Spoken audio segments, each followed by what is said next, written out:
little late on the Q4 update for the agency, and it's been fun. A good year. We ended meeting our sales goals, actually exceeding the sales goals by $100,025 to be exact, and that was really exciting. It was a big push. You know, we had a lot of help from some clients we signed in Q3 that performed well on Black Friday, and turned out to get us where we were trying to be.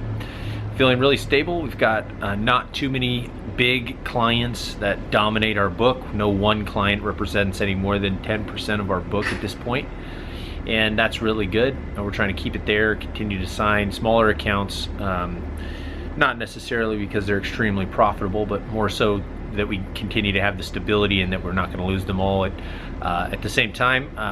Even though losing clients isn't really the problem right now, or has it ever been, it's just a concern that, you know, we want to make sure the business has a stable foundation of clients. So it's really good.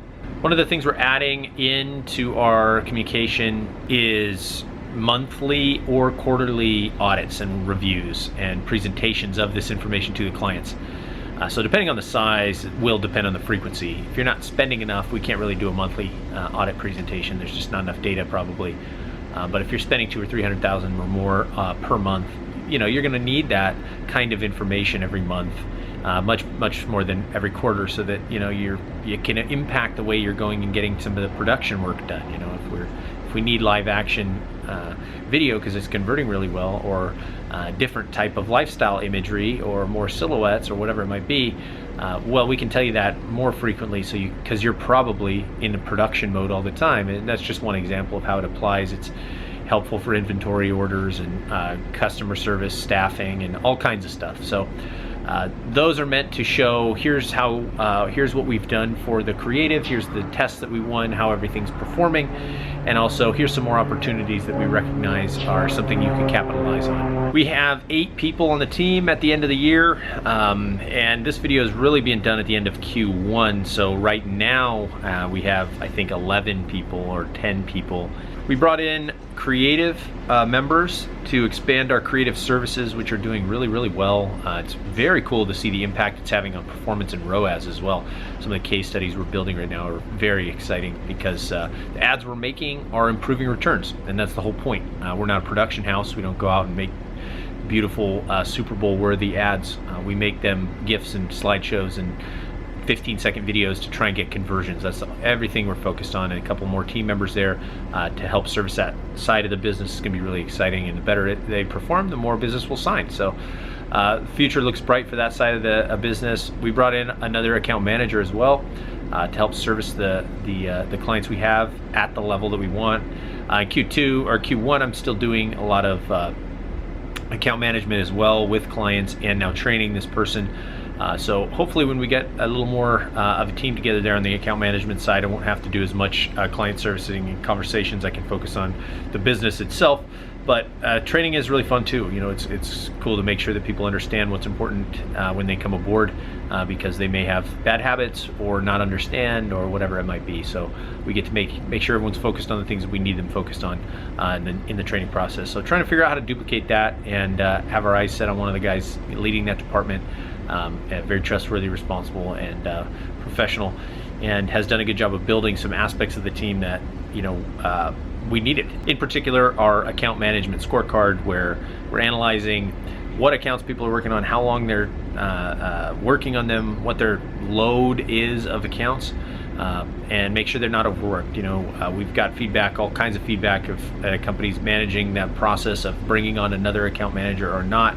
Many different ways of managing that process, and we're trying to make it systematic with factors that are relevant to budgets and service lines, hours spent on accounts, and then you know, trying to make sure that no one's overworked, so we can give our clients the best possible experience working with us. You know, the company was really built on communication, being available and being responsive, and, you know, thorough, committed to the accounts.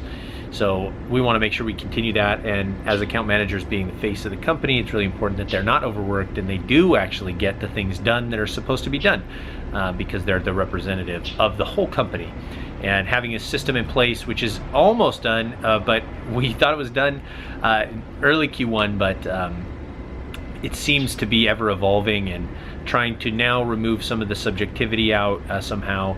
So we'll see where that goes, but it's a tool that we're going to use and at one point stop editing so we can make decisions that's, hey, it's time to hire somebody else. So that's exciting as well, trying to systematize a lot of the departments. We continue to sign clients in this first quarter. We've continued to bring on new business, and we also have a really rich pipeline of prospects that we're going to close in Q4 or started the process of communication in Q4 and now are carrying on into this quarter. So I anticipate new business to continue to be onboarded and then also in the second quarter as well as we continue to get client referrals, COI referrals, and actual prospecting outbound by the partners. Should be really exciting. We're in the process now of realizing that it might be time to bring on salespeople, and we have interviews live. We've had them live for many, many months, and we've only extended 2 offers, interviewing 50 plus people, trying to find the right candidates that are really, confident, knowledgeable, and don't require a lot of training, that have advertising experience. And it can be a laborious process, but we're in the middle of it now, and hopefully we can find the right person or people to join us and lead that strike, because we're not experts on CRMs like HubSpot. We need some guidance without, unless we're going to spend tens of hours reading blogs and hiring a consultants to build the process for us. So I think the strategy is to try and find somebody that not only wants to do outbound sales for as an individual contributor, but also has a vision of how to create the sales system for software internally as well, so that they can have it the way they want it. And that's really the way we've had it for a lot of the different industries or departments that we have internally, because a lot of the people, again, are coming from agencies and the founders aren't from agencies. So our perspectives are very open to ideas and strategies and thoughts. Things that maybe are blind spots that we're not aware of, potholes in the road that we want to try and avoid. And a lot of these people have seen this stuff before, so they have a very good idea of what they're not looking to do again, or what they want it to look like. And trying to empower people to do that is kind of my strategy for management. It's really about finding good people and giving them the opportunities that allow them to thrive. And so many people, I think, are not given the opportunity and the flexibility to create.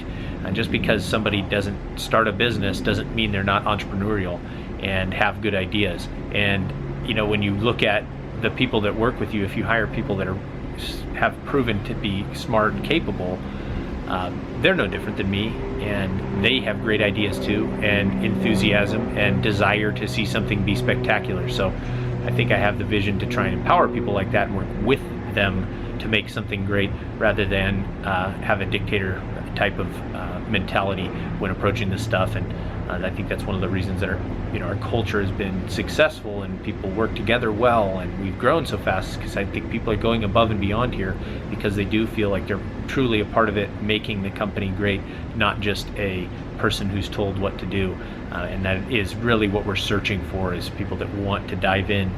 Because startups, there can be long hours, and in between the time when somebody does come in and somebody else is hired to support, there can be a few long days there, and then someone comes in and it lightens the load. And people we're bringing in understand that, and they're looking for it, because again, not everyone wants to start a company, but being a part of a startup can be really entertaining. Our run rate right now is right in line with our sales goals, which is to double. We want to double the size of the company again here in 2021. And we're right in line with that. Very on pace, feeling good about that. We haven't lost any clients this quarter, which is exciting. We didn't lose any clients last quarter either, but we can't really bank on that. There's going to be turnover. Companies go out of business. COVID can hit, and that turned out to be good and bad. And obviously, we lost some clients there that went out of business, but we also gained some clients and scale budget. So our industry is fluid, it's ever changing, and clients are moving and making changes themselves. So we can't really rely on 100% retention. We need to underwrite something like 10 or 15%. But that's not really the case right now. So things are looking good to that end. That means that we're doing a good job managing the accounts, managing the relationships, servicing the business, and performing. So the team's not overworked. They're able to do, good work. And that's the way we really want to keep it.